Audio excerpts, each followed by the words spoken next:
বেতুকান্দি নদীবাঁধ পরিদর্শন করলেন সোনাই সমষ্টির বিধায়ক করিমউদ্দিন বড়ভূঁইয়া ওরফে সাজু।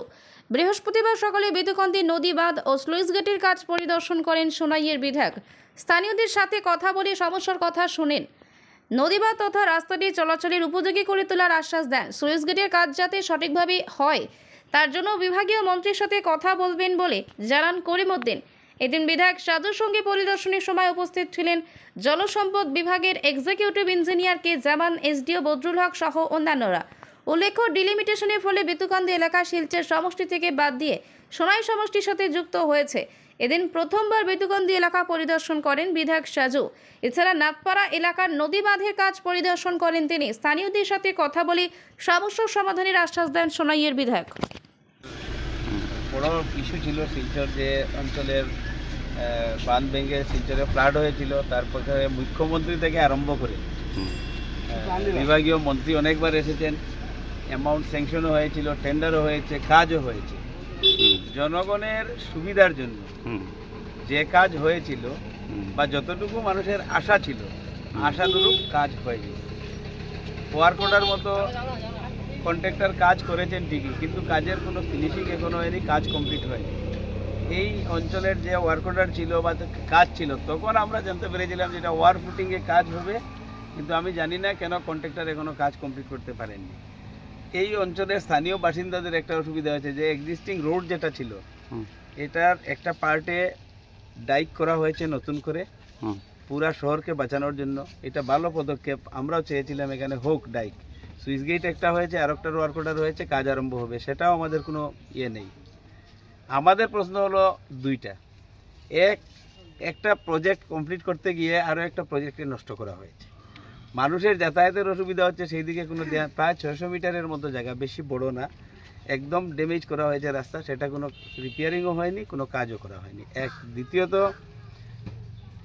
ল্যান্ড জমি অধিগ্রহণ যেটা হয়েছিল, জমির মালিক এখানে আমার আশেপাশেও বসে আছে, কম্পেনসেশন এখন পর্যন্ত 1 টাকাও পাননি, কোনো নোটিশও প্রপার ওয়েতে দেওয়া হয়নি, ওদেরকে একরকম বলপূর্বক মাটি ফেলা হয়েছে।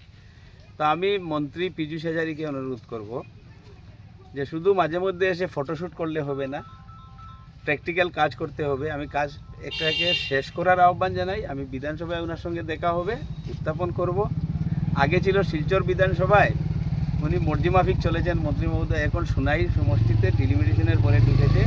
মর্জি মতো কাজ করতে দেওয়া হবে না, কাজ অ্যাজ পার টেকনিক্যাল স্পেসিফিকেশন, কাজ as per work order, as per design drawing কাজ করতে হবে। আচ্ছা, আর মগর মুল্লুক চলবে না কাজ। আর আমি আজকে ফার্স্ট ভিজিট করেছি, আমি টেম্পোরারি আমি ব্যক্তিগতভাবে মানুষের চলাচলের কিছু ব্যবস্থা করে দেব পাথর দিয়ে আজকে কালকে 2 দিনের মধ্যেই। বাকি যেগুলা হবে আমি গুয়াহাটিতে মন্ত্রীর সঙ্গে বসে সর্ট আউট করার চেষ্টা করব। সুইচ গেট হয়েছে, বর্ষার সিজনে সুইচ গেটের কাজ হবে না। সেকেন্ড সুইচ গেট হয়েছে, সেটা স্যাংশন হয়েছে, সেটার কাজ আরম্ভ হবে, সিজনে হয়েছে। ডিপার্টমেন্টের ইঞ্জিনিয়ার এসডিও আমাকে জানিয়েছেন যে জাস্ট রেইনি সিজন গেলে কাজ স্টার্ট করবে, কিন্তু কাজ প্রপার ম্যানারে হতে হবে, আগের মতো মর্জিমাফিক কাজ করলে চলবে না। Thank you. এই অঞ্চল যে নতুন অঞ্চল যেটা সোনাই ডিলিমিটেশনে ইনক্লুড হয়েছে, এটার দায়িত্ব দেখভাল করার আমি চেষ্টা করি। বড় কাজ যদিও আমি বিরোধী দলের বিধায়ক, ছোটোখাটো যতটুকু পারি যেটা সম্ভব হয় আমি আপনাদের পাশে থাকি, সঙ্গে থাকি। আর এখানেও মানুষের চলার কথা সবই কইছেন। আমি কালকে বা পরশু 10 ট্রাক আমি সেন্টি দিয়ে দিব, একটা জেসিবি দিয়ে বাস। আমি কালকে উমরান যাইতাম, গিয়ে ঘুরিয়ে যাওয়ার পরে আমি পিএইচির এসডিও ইঞ্জিনিয়ারে নিয়ে টোটালি বেরেঙ্গা বাগাডোর পর্যন্ত যা কাজ পিএইচির চলেন যাতে ডিসেম্বরের ভিতরে শেষ করতে পারি, সেটা আমি চেষ্টা নিব। বাকি ছোটোখাটো যেগুলো গ্রামে গল্লির কাজ আছে আমরা নভেম্বর ডিসেম্বরে সব শেষ করি। ধন্যবাদ জানাই। সালাম, নমস্কার।